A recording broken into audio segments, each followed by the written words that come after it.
عامر صاحب آپ کو نہیں لگتا کہ آپ کو مسلسل ایک ایسی پارلیمنٹ کا سامنا ہے جو ہاسٹائل ہے آپ کے لیے؟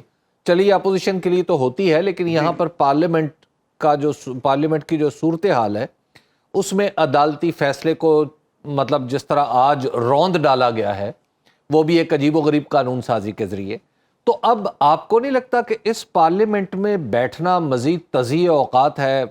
مطلب آپ کو جو مولانا فضل الرحمان مشورہ دے رہے ہیں شاید وہ ٹھیک ہے؟ دیکھیں ابھی میں نہیں سمجھتا کہ ابھی اتنے ایکسٹریم کسی سٹیپ کا کوئی موقع آیا ہے۔ بالآخر مجھے تو امید ہے، پولیٹیکل ورکر ہوں، بڑا حسن ظن رکھتے ہیں آپ عامر ڈوگر صاحب، راستہ نکلے گا، حق کا راستہ نکلے گا، اور اسی پارلیمنٹ سے جب ہمارے ٹریبونلز کے ذریعے فارم 47 کے کیسز کی سنوائی ہوگی اور انشاءاللہ ہمیں انصاف ملے گا تو اس پارلیمنٹ میں یہ جعلی حکومت ہے، اس کا خاتمہ ہوگا۔ عامر صاحب یہ جعلی ہے یا نہیں ہے، لیکن اس وقت تک ہو یہ رہا ہے کہ یہ اپنی مرضی سے قوانین بناتی چلی جا رہی ہے۔ مثال کے طور پہ، اور جب آپ نے الیکشن لڑا تھا تو قانون یہ تھا کہ ہائی کورٹ کا جج الیکشن ٹریبیونل بنے گا، اب انہوں نے ترمیم کر دی ہے، اور الیکشن کمیشن ہر قانون کو بڑا ماننے میں بہت زیادہ یعنی آپ یوں کہیے کہ بڑی جلدی کرتا ہے۔ جی میں سمجھتا ہوں جی کہ الیکشن کمیشن تو سب سے بڑا ذمہ دار ہے ان تمام مسائل کا۔ آج جو پاکستان کی قوم بدترین معاشی، مہنگائی، سیاسی مسائل سے گزر رہی ہے، اس افراتفری کا، اس بے یقینی کا، اگر الیکشن کمیشن پہلے ہی اسی سپریم کورٹ کے آرڈر کے مطابق 90 دن میں الیکشن کروا دیتا صوبائی اسمبلیوں کے، تو شاید آج نوبت یہ نہ آتی۔ پھر جس طرح الیکشن کمیشن نے ہماری پارٹی سے ہمارا انتخابی نشان چھینا، پھر جس طرح انہوں نے ہمارے انٹرا پارٹی الیکشن کو 2 بار کروانے کے باوجود نہ مانا، اور اب جس طرح ہمارے 41 ایم این ایز جنہوں نے اپنی سپریم کورٹ کے فیصلے کی روشنی میں اپنے ایفیڈیوٹ دے کے جوائننگ دے دی ہے، ان کا آج دن تک نوٹیفیکیشن نہ کرنا۔ اب 39 جو ہم ایم این ایز ہیں وہ پی ٹی آئی کے تصور ہیں، 41 جن کے ایفیڈیوٹس دے دیے ہیں سپریم کورٹ نے جو کہا اس کے اوپر عمل درآمد کرتے ہوئے، ان کا آج تک نوٹیفیکیشن نہیں ہوا۔ سیم پنجاب کے اندر جو ہمارے 107 ایم پی ایز ہیں، ان میں سے 40 یا 41 کا نوٹیفیکیشن کر دیا ہے کہ یہ پی ٹی آئی کیا ہے، ان کا بیان حلفی مان لیا ہے، باقی جو 60 یا 62 ہیں ان کو ابھی تک روکا ہوا۔ سیم ٹائم میں ان کے بیان حلفی جمع ہوئے 107 کے، 40-42 کے کر دیے، باقی کو روکا ہوا ہے۔ یعنی کہ اتنا بڑا مذاق، تو عامر ڈوگر صاحب یہ تو اب معاملہ ڈیلے کا شکار ہو جائے گا نا، آپ لوگ عدالت چلے بھی جائیں گے، ڈیلے کریں گے، اپنی قانون سازی کریں گے، ہماری سیٹوں کو روکیں گے، اگر دیں گے تو تھوڑی سیٹیں دیں گے۔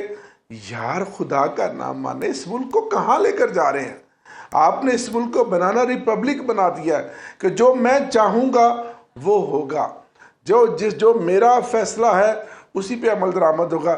بھاڑ میں جائے عدالتیں، بھاڑ میں جائے سپریم کورٹ، بھاڑ میں جائے قانون اور آئین۔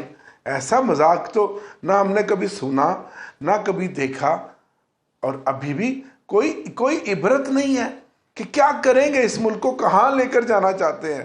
بات عامر ڈوگر کی نہیں ہے، بات تحریک انصاف کی نہیں ہے، بات عمران خان کی ہے۔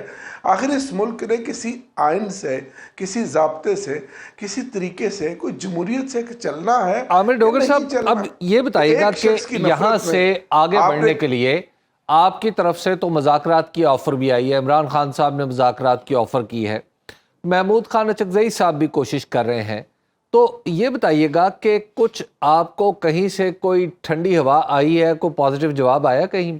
کل ویسے D G I S P R نے تو کہہ دیا 9 مئی پہ کوئی چینجنگ نہیں آئی 9 مئی کے موقف میں۔ سر کل دکھا دیا نا ٹھنڈی ہوا عوام نے ثوابی میں، جو کئی میل لمبا جلسہ ہوا جس میں ہزاروں کی تعداد میں پنجاب سے لوگ آئے اور ٹھاٹھے مارتا ہوا سمندر تھا، حالانکہ آپ جانتے ہیں حبیب صاحب کہ جو بڑے عوامی جلسے ہوتے ہیں وہ کسی لیڈرشپ کو جلسے کے لیے لوگ سننے جاتے ہیں. لیڈر جیل میں ہے, عمران خان نے نہیں آنا, پھر بھی کتنا بڑا کل جلسہ ہوا ہے. اگر آپ عوام کی طاقت کو, عوام کے فیصلے کو, عوام کی رائے کو نہیں مانیں گے, اس طرح روندتے چلے جائیں گے, ہمارا گلا دباتے چلے جائیں گے, تو پھر بھائی ٹھیک ہے آپ کر لیں, آپ طاقتور ہیں, آپ کے پاس ساری طاقت ہے. ہم تو آئین اور قانون کے دائرے میں اپنا احتجاج بھی جاری رکھیں گے اور ہر آئینی اور قانونی راستہ بھی اپنائیں گے, اور ہمیں امید ہے کہ انشاءاللہ ظلم کی جتنی بھی رات سیاہ ہو آخر رات ہی ہے, صبح تو ہونی ہے. عامر ڈاکٹر صاحب, کل کے جلسے میں اڈیالہ کی طرف مارچ کی بھی باتیں ہو رہی تھیں, کچھ اعلانات ہو رہے تھے, کیا ارادہ رکھتی ہے پی ٹی آئی اس حوالے سے؟ دیکھیں کل کا جلسہ ہم نے, اگر ابھی بھی طاقتور حلقوں کو یہ سمجھ نہیں آتی کہ ڈرانے سے, خوف زدہ کرنے سے, مقدمات درج کرنے سے, بلہ چھیننے سے, پارٹی ختم کرنے سے, جھوٹی پریس کانفرنسیں کرنے سے, فورس ابڈکشن کرنے سے اور سٹنگ ایم این ایز کو اغوا کرنے سے پارٹی کوئی نہیں چھوڑتا. نہ عوام پیچھے ہٹ رہے ہیں, نہ اراکین پارلیمنٹ ہٹ رہے ہیں. آج عمران خان ایک نظریہ اور تحریک کا نام بن گیا ہے. انشاءاللہ آگے ہم بڑھیں گے جب وقت آئے گا, اور آپ دیکھیں گے جب ہم آگے بڑھیں گے تو انشاءاللہ فتح. اچھا, آپ میری بات یقین کیجیے. آپ کی پارٹی کے اندر بھی ایک مسئلہ, ویسے تو شیر افضل مروت صاحب جب سے آئے ہیں آپ کی پارٹی میں رونق لگی رہی, اور اس وقت لگی رہی جب کوئی رونق لگانے والا نہیں تھا, وہ پھر رہے تھے. اب ان کی کیا حیثیت ہے؟ دیکھیں یہ تو پارٹی کے اندر کا معاملہ ہے جی. پارٹیاں شوکاز بھی دیتی ہیں, پارٹی کا ایک پروسیجر ہے, اور تنبیہ بھی کرتی ہیں, ممبرشپ سسپینڈ بھی کرتی ہیں. تو ابھی پارٹی نے ان کی ممبرشپ سسپینڈ کی ہوئی ہے, آگے چل کر دیکھیں کیا ہوتا ہے. ختم نہیں کی ابھی؟ جی سسپینڈ کی ہوئی ہے, جی ختم کی ہوئی ہے. کیونکہ بیرسٹر گوہر صاحب کہہ رہے ہیں کہ جو ان کا کچھ غلط فہمیاں ہیں ان کے اور پارٹی کے درمیان. جی چیئرمین ہے, جو انہوں نے کہا ہوگا وہ بھی اپنے طور پہ بہتر ہوگا, درست ہوگا, لیکن اس وقت بات بیرسٹر گوہر کی ہے, شیر افضل مروت کی نہیں ہے. بات ان مہنگے بجلی کے بلوں کی ہے جو 100 روپیہ پر یونٹ عوام دے رہی ہے. بات اس مہنگائی کے طوفان کی ہے, اس بے روزگاری کی ہے, اس افراتفری کی ہے, اس آئین اور قانون کی دھجیاں اڑانے کی ہے جو آج تک کبھی نہیں ہوا, صرف اس لیے کہ پی ٹی آئی کو روکیں, صرف اس لیے کہ ہم ایوان میں دو تہائی اکثریت بنا کے, جس طرح آپ نے ابھی پہلے کہا, اپنی من مانی قانون سازی کریں. اور پھر ایک بار جس طرح ماضی میں بھی امیر المومنین بننے کی آپ نے سوچی تھی 97 میں, اور پھر حال کیا ہوا تھا کہ اس طرح سے پھر ہم جو چاہیں وہ ہم کریں. اچھا, ملک بھی ہمارا ہے. عامر صاحب ایک یہ بھی تو ہو سکتا ہے نا, ایک تو مفروضہ آپ نے قائم کر رکھا ہے, اور یہ مفروضہ قائم کرنے میں کوئی آر بھی نہیں ہے, اور لگتا ہے شاید کچھ ٹھیک بھی ہو, لیکن آپ بات چیت کیوں نہیں کرتے گورنمنٹ کے ساتھ کہ گورنمنٹ کو اگر کوئی آئینی ترمیم کرنی ہے تو وہ سامنے لائے, آپ کے ساتھ مل بیٹھ کے بات کرے. ہو سکتا ہے کوئی ایسی ہو جس کا آپ کو بھی فائدہ ہو, آپ صرف مخالفت سے ہی کیوں بات شروع کر رہے ہیں؟ سر بالکل, دیکھیں یہ ایوان جو ہے یہ لیجسلیشن ہاؤس ہے, یہ ہم لیجسلیٹر ہیں, اور قانون سازی ہی اسی ہاؤس سے ہوتی ہے, اور ہمیشہ قانون سازی ہوتی ہے عوام کے وسیع تر مفاد کے لیے, لوگوں کے مداوے کے لیے.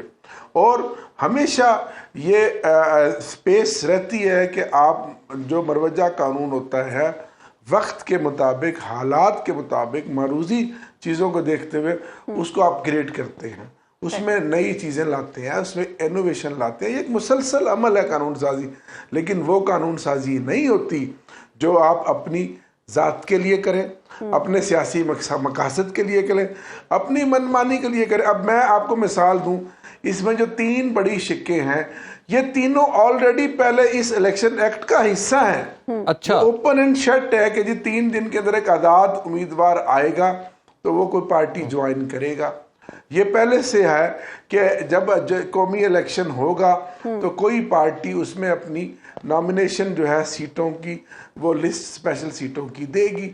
ہاں اب یہ جو نئی بات انہوں نے ڈالی ہے کہ کوئی پارٹی جن حالات میں ہم نے الیکشن لڑا ہے یہ کوئی عام حالات نہیں تھے, اور یہ ایک نئی چیز سامنے آئی ہے کہ ایک پارٹی جس میں عارضی طور پر ہم پارک ہوئے, اب اس پارٹی کے ساتھ وہ میجر پارٹی جس سے اس کا حق چھین لیا گیا, اور پھر سپریم کورٹ نے, آپ بھی شاید اس رپورٹ کو سپریم کورٹ کی اور ساری جو جتنے عرصہ بھی ان کی سماعتیں ہوئیں میں ہر پیشی پہ موجود تھا, ایک لمبی بحث ہوئی, اور کئی دن کی بحث کے بعد سپریم کورٹ نے یہ طے کیا کہ یہ اوریجنلی تحریک انصاف ہے, تو تحریک انصاف ہی کو یہ سیٹیں ملنی چاہیے.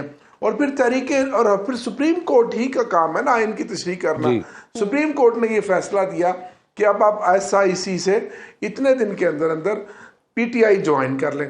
اب یہ کہتے ہیں جی جب آپ نے ایک پارٹی جوائن کر لی تو پھر آپ دوبارہ دوسری پارٹی جوائن نہیں کر سکتے.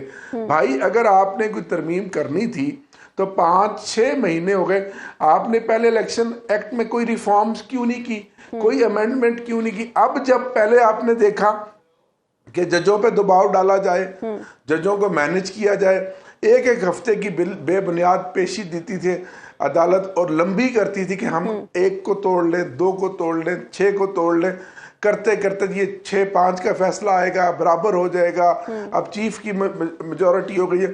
کرتے کرتے بالآخر جب آپ نے دیکھا کہ سپریم کورٹ کے ججوں کو سلام پیش کرتا ہوں, ان 8 ججوں کو انہوں نے حق اور سچ کا فیصلہ کر دیا. اب آپ کے پاس پارلیمنٹ رہ گئی کہ آپ کو جو فیصلہ پسند نہیں آیا, کیونکہ پارلیمنٹ میں آپ کی جھوٹی جعلی اسمبلی میں آپ کی اکثریت ہے, آپ اپنی مرضی کے مطابق وہاں قانون سازی کر کے اس فیصلے کو معاملہ صرف پارلیمنٹ کا تو نہیں ہے نا عامر ٹوکر صاحب, 2 ججز کا اختلافی نوٹ بھی آ گیا, اور الیکشن کمیشن کو بھی فیصلے میں کچھ ابہام نظر آ رہے ہیں, وہ بھی کلیئرٹی چاہتا ہے اس پر. اب ظلم یہ ہے کہ میرے لیے بڑے آنریبل جج ہیں, وہ دونوں جج پوری پروسیڈنگ کے دوران آپ کے رپورٹ میڈیا جو کورٹ رپورٹر تھے ان سے پوچھ لیں, ایک لفظ نہیں بولے, چپ کر کے بیٹھے رہے جیسے. اور اب انہوں نے اختلافی نوٹ دیا, ابھی میجر فیصلہ نہیں آیا, 8-13 کا فیصلہ نہیں آیا, اختلافی نوٹ دے کر اس میں سونے پہ سہاگا کیا. میں سلام پیش کرتا ہوں ججوں کو.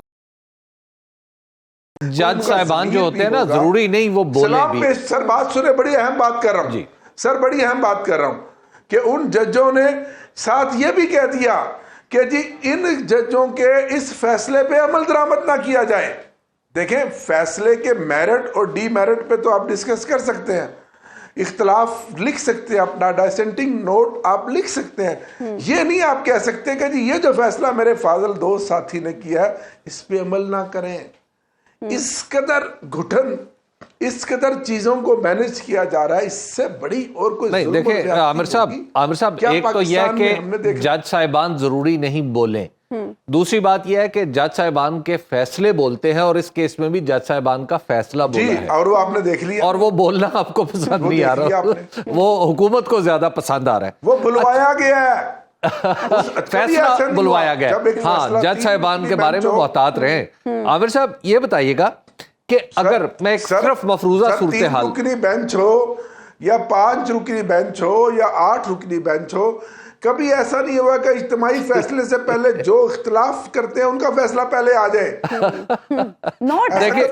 اچھا عامر صاحب یہ بتائیے گا کہ اگر اختلافی نوٹ پہلے آ گیا, ابھی میجر فیصلہ نہیں آیا, نہیں ہے, حد نہیں ہو گئی. عامر صاحب سینٹ میں اگر کے پی کے ممبر ہوتے, اسٹوڈنٹ ہوں, میں خود ایڈوکیٹ ہوں, مجھے سپریم کورٹ پہ آج بھی اعتماد ہے. سپریم کورٹ ہی اگر اعتماد میرا کھو دے گی, میں ایک حلقے کی 7 لاکھ آبادی کا منتخب نمائندہ ہوں, تو پھر میں کہاں جاؤں گا. جی بالکل. اچھا عامر صاحب ذرا مجھے ایک حساب لگا کے بتائیے کہ اگر سینٹ کا انتخاب کے پی میں ہو چکا ہوتا, یا آپ کی جو نشستیں جو آپ سے لے لی گئیں اور اس کے بغیر ہی سینٹ کا انتخاب ہو گیا باقی جگہوں پہ, اگر آپ کی نشستیں آپ سے نہ لی جاتی، میں صرف ایک مفروضہ قائم کر رہا ہوں، یعنی یہ مخصوص نشستیں آپ کو مل چکی ہوتی 8 فروری کے الیکشن کے فوراً بعد، تو آج آپ کی سینٹ میں اکثریت ہوتی یا آپ اپوزیشن میں ہوتے؟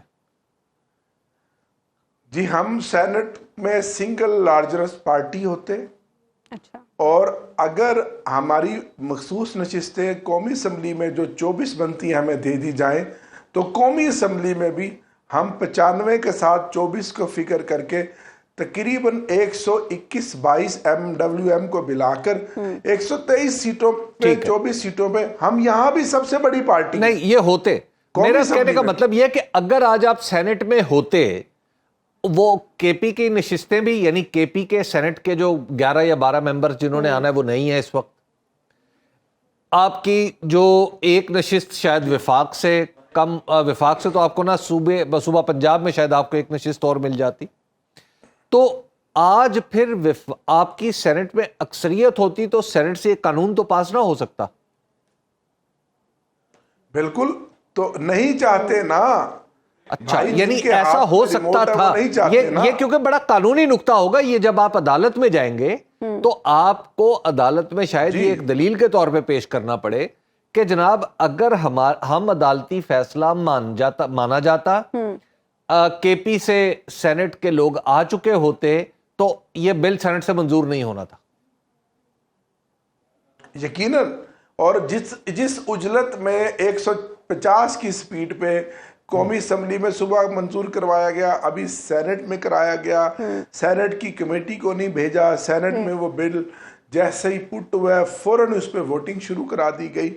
سر اس طرح، اور وہ بل بھی پرائیویٹ ممبر بل ہے. پرائیویٹ ممبر بل کو تو سینٹ ہو یا قومی اسمبلی، حالانکہ ہر قومی اسمبلی اور سینٹ کے ممبر کا حق ہے اپنا پرائیویٹ ممبر ڈے کے دن اپنا بل انٹروڈیوس کروانا، اس پہ بات کرنا.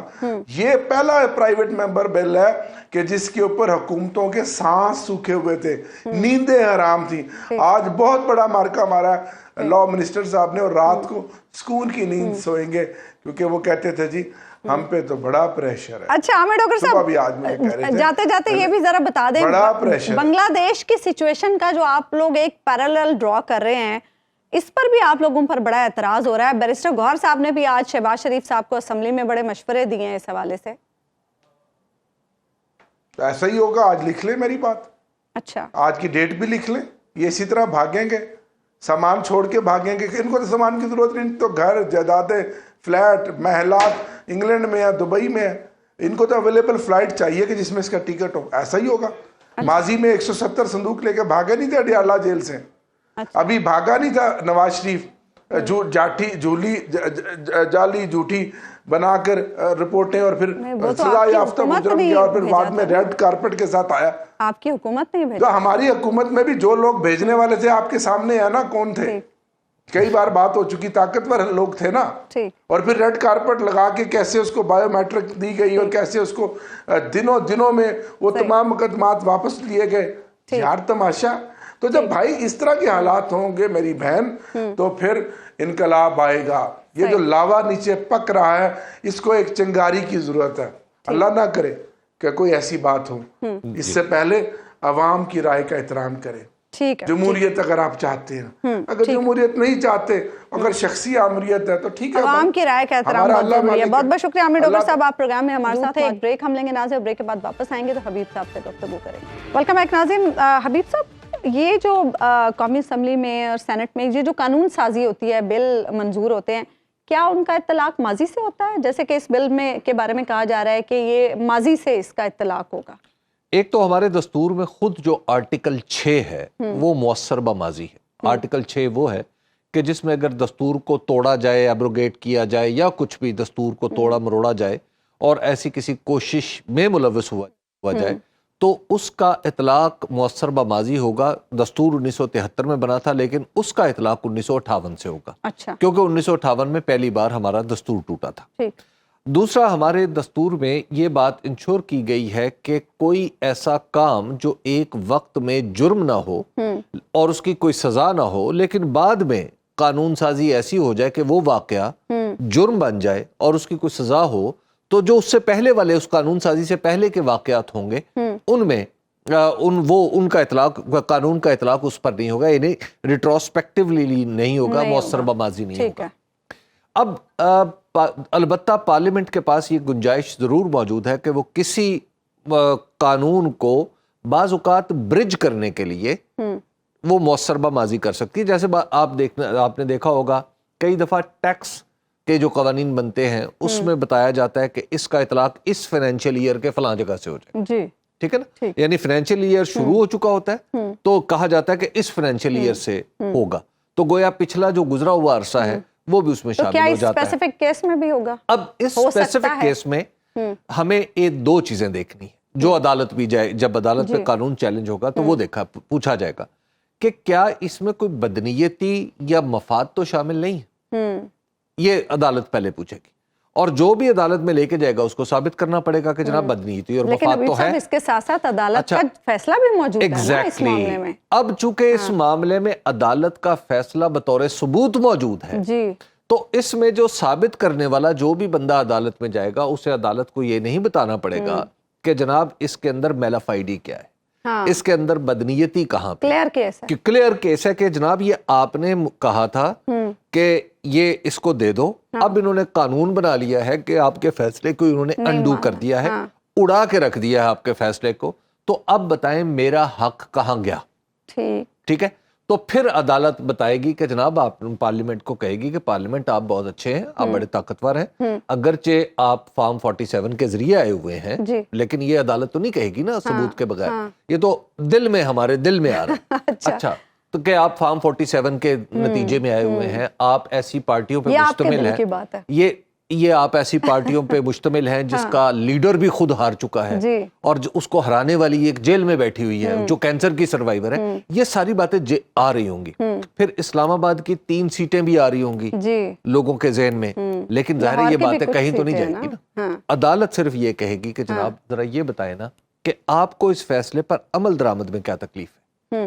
تو عدالت اس قانون سازی کو سٹرائک ڈاؤن کر سکتی ہے؟ نہیں, اس سے پہلے عدالت بلائے گی ایک اور شخص کو, وہ ہوگا کوئی پروبیبلی الیکشن کمیشن سے. اچھا, اسے کہے گی عدالت کہ جناب الیکشن کمیشن صاحب آپ ذرا یہ بتائیں نا کہ آپ کو ہم نے فیصلہ بھیجا, آپ نے چیف جسٹس قاضی فائز عیسیٰ کا فیصلہ مان لیا, عدالت کا فیصلہ نہیں مانا, یہ کیا بات ہوئی؟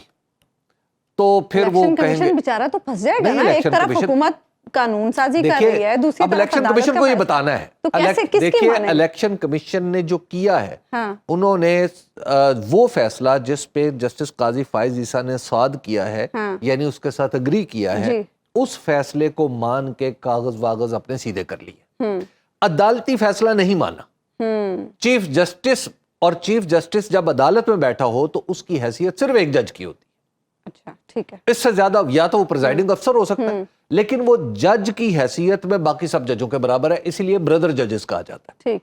تو اب جو ججز, اب تو ماشاءاللہ سسٹر ججز بھی ہیں نا, تو اب جو ججز ہیں وہ ایک جج کا فیصلہ آپ نے مانا ہے, تو آپ نے الیکشن کمیشن نے سیدھا ٹو مائی انڈرسٹینڈنگ عدالت کو پہلے الیکشن کمیشن نے چیلنج کیا.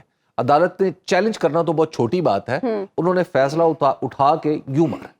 اچھا جی, تو ایک تو یہ بات ہے کہ سب سے پہلے تو الیکشن کمیشن سے پوچھا جائے گا, ہاں جی آپ کو حکم دیے گئے تھے نا, پارلیمنٹ کو تو نہیں حکم دیا تھا. لیکن وہ اس میں یہ بھی ابھی صاحب بات کی جا رہی ہے نا کہ تفصیلی فیصلہ نہیں آیا. تفصیلی فیصلے سے الیکشن کمیشن کو کیا پرابلم؟ الیکشن کمیشن بھی تو کچھ چیزوں کی کلیئرٹی کے لیے کوئی ضرورت نہیں بھائی, الیکشن کمیشن لکھ کے دے گا نا وہاں پہ, تب ہے نا بات بھائی. آرڈر پہلے اسی لیے آتا ہے نا, آرڈر تو دوائی ہے کہ مریض مر رہا ہے, یہ اس کو فوری طور پہ دوائی دو. شارٹ آرڈر تو آ گیا, جو تفصیلی فیصلہ ہے وہ تو بعد کی چیز ہے. تفصیلی فیصلہ نہیں آیا لیکن اختلافی نوٹ بھی تو آ گئے نا. اچھا, یہ بھی پاکستان کی حکومت اسے بھی تو بنیاد, یہ بھی پاکستان کی تاریخ میں ایک پہلا ہی موقع ہے کہ اختلافی نوٹ پہلے آ گیا ہے. اور بہرحال اس اختلافی نوٹ کے اندر بڑی دلچسپ چیزیں, مثال کے طور پہ اس اختلافی نوٹ کو ایسے پیش کیا جا رہا ہے جیسے یہ عدالت کا فیصلہ ہے, حالانکہ یہ اختلافی نوٹ ہے, 2 ججوں کی اختلافی تحریر ہے, یہ لوگ 13 میں سے 2 تھے, یعنی یہ اکثریت میں بھی نہیں ہے. ان کے لکھے ہوئے آرڈر کی ایک تھیوریٹیکل اہمیت تو ہو سکتی ہے, لیکن اس سے زیادہ کچھ نہیں ہے. اچھا, اب انہوں نے کام کمال کیا کہ انہوں نے فیصلہ اختلافی نوٹ لکھ دیا. اچھا, اختلافی نوٹ بھی بڑی دلچسپ ہے. میں اس اختلافی نوٹ کو پڑھتا جاتا ہوں, سر دھنتا ہوں, تعریف کرتا ہوں اپنے ججوں کی بے مثال فراست کی. مثال کے طور پہ انہوں نے لکھا ہے کہ جناب پی ٹی آئی تو تھی نہیں. ہاں جی. اچھا بھائی, سارا دن عدالت میں بحثیں ہوتی رہیں کہ یہ جو سنی اتحاد کونسل ہے یہ اصل میں پی ٹی آئی ہے, اور خود چیف جسٹس صاحب نے اس کو تسلیم کیا. 11 ججز نے تسلیم کیا کہ جو ہمارے سامنے کھڑی ہے یہ پی ٹی آئی ہے. اچھا, آپ نے نہیں مانا, چلے نہ مانے. اس کے بعد آپ نے کہا جی کہ جو پی ٹی آئی تھی وہ تو فریق ہی نہیں تھی. اب پہلا نقطہ یعنی پی ٹی آئی فریق نہیں تھی, اور ساتھ کہہ رہے ہیں کہ سنی اتحاد کونسل نے بھی نہیں سیٹیں مانگی, اس کو مل نہیں سکتی. اچھا جی, پھر کون تھا آپ کے سامنے کھڑا ہوا؟ اچھا, اس کے بعد آگے آ جائے. ایک جگہ پہ جس کا مجھے خوف آتا ہے اس نقطے کو بیان کرتے ہوئے, کہا ہے کہ جج صاحبان کی طرف سے یہ بات, بینچ کی طرف سے یہ بات کی گئی تھی کہ ہم سیٹیں پی ٹی آئی کو دیں گے. اس کا مطلب کیا ہے؟ اس کا مطلب یہ ہے کہ آپ ساتھی ججز کے بارے میں کچھ اسپرشنز کاسٹ کر رہے ہیں. اور دوسری بات یہ ہے کہ آپ کہہ رہے ہیں کہ ساتھی ججز کے جو اکثریتی فیصلہ ہے اس کے بارے میں کہہ رہے ہیں کہ یہ دستور اور قانون کے مطابق نہیں ہے. اچھا, اب آپ اس کا مطلب کیا ہوگا؟ اور اس کو حکومت نے مطلب بہت زیادہ اب آپ سوچیں اس کا مطلب کیا ہے. اس کا مطلب یہ ہے کہ کل کو عدالت ان فکروں کی بنیاد پہ کچھ مزید بھی سوچ سکتی ہے. ٹھیک, ایک بریک ہم لیں گے ناظرین, اور بریک کے بعد واپس آئیں گے تو بات کریں گے بنگلہ دیش کے معاملے کی. ویلکم بیک ناظرین. بنگلہ دیش بدستور عالمی توجہ کا مرکز بنا ہوا, اور آج طلبہ کی طرف سے دی گئی مختصر مہلت کے بعد پارلیمان تحلیل کر دی گئی. اپوزیشن لیڈر خالدہ ضیاء کو رہا کر دیا گیا, اور طلبہ کی جانب سے جو مطالبات کیے گئے تھے اس میں ایک مطالبہ یہ بھی ہے کہ عبوری حکومت کا سربراہ جو ہے وہ ڈاکٹر محمد یونس کو بنایا جائے. انہوں نے بھی آمادگی ظاہر کر دی ہے. بہرحال دوسری طرف ہم یہ دیکھ رہے ہیں کہ بھارتی میڈیا اور حسینہ واجد کا بیٹا سجیب واجد بنگلہ دیش میں تبدیلی کے تانے بانے بیرون ملک سے جوڑ رہے ہیں. کیا حسینہ واجد حکومت کا خاتمہ مودی سرکار کی شکست ہے, اور بنگلہ دیش پولیس کی ہڑتال کے باعث کیا حالات جلد معمول پر آ سکتے ہیں؟ اسی صورتحال پر ہم بات کریں گے. ابھی صاحب, عبوری حکومت یہ کہہ رہے ہیں طلباء کہ وہ چاہتے ہیں فوج کی حمایت یافتہ نہ ہو, ان کی مرضی کی ہو. اس سے دیکھیے, تو یہ ہے کہ بنگلہ دیش کا تجربہ ہے کہ جب فوج آئی ہے بنگلہ دیش کے معاملات پیچیدہ ہوئے ہیں, اور جو یہ ویسے بھی یہ جو بنگلہ دیش میں انقلاب آیا ہے یہ جنریشن زی کا لایا ہوا ہے جی. اس میں زیادہ تر وہ لوگ ہیں جو 2000 کے بعد پیدا ہوئے ہیں, یعنی میرے بچوں کی عمر کے جی. تو اب یہ بچوں نے جو انقلاب برپا کر دیا ہے, اور انہوں نے کہا ہے کہ جناب ایک تو یہ کہ انہیں پتہ ہے کہ جناب فوج کو تو نہیں آنے دینا. اچھا, کیونکہ ان کے سامنے تجربہ عرب سپرنگ کا بھی ہے, جہاں پہ ایجپٹ میں ایسا ہی ہوا, ایجپٹ میں ایسا ہوا تھا, تیونس میں ایسا ہوا تھا, تو وہاں پہ پھر وہ تبدیلی پوری نہیں آ سکی تھی. انہوں نے فوج کو ایک عارضی وقفے کے طور پہ قبول کیا تھا, لیکن بعد میں فوج پھر غالب آ گئی.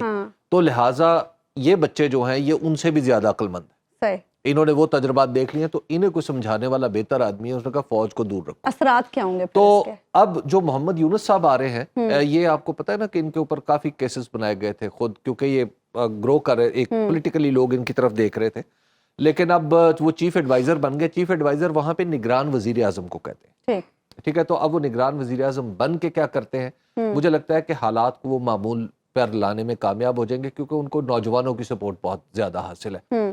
اور جہاں تک ان جو سجیب واجد صاحب کی بات ہے, وہ تو کہہ رہا ہے کہ بنگلہ دیش پاکستان بن جائے گا.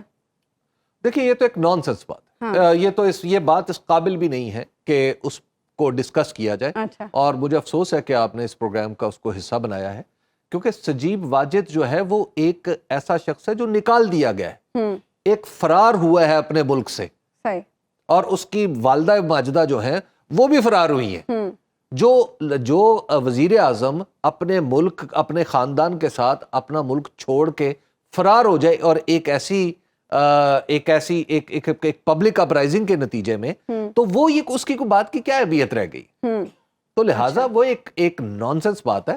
یہ جو شیخ مجیب الرحمان کی جو پولیٹیکل لیگیسی تھی وہ الٹیمیٹلی ختم ہوگی. بس اب وہ یہ اگر تو سجیب واجد جیسے لوگوں نے ہی اس کو آگے چلانا تھا, تو اب بس آپ اس کو ختم کر دیں. وہ ختم ہو چکی, اب تو اس کا کیا رہ گیا اس کے پلے. اب تصویریں ان کی توڑ رہے ہیں, ان کے مجسمے توڑ رہے ہیں. حسینہ واجد جو بڑی شان سے ملک میں گئی تھیں, کس ذلت سے, معاف کیجئے گا اس لفظ کے استعمال کے لیے, وہ ملک سے باہر نکلی ہیں.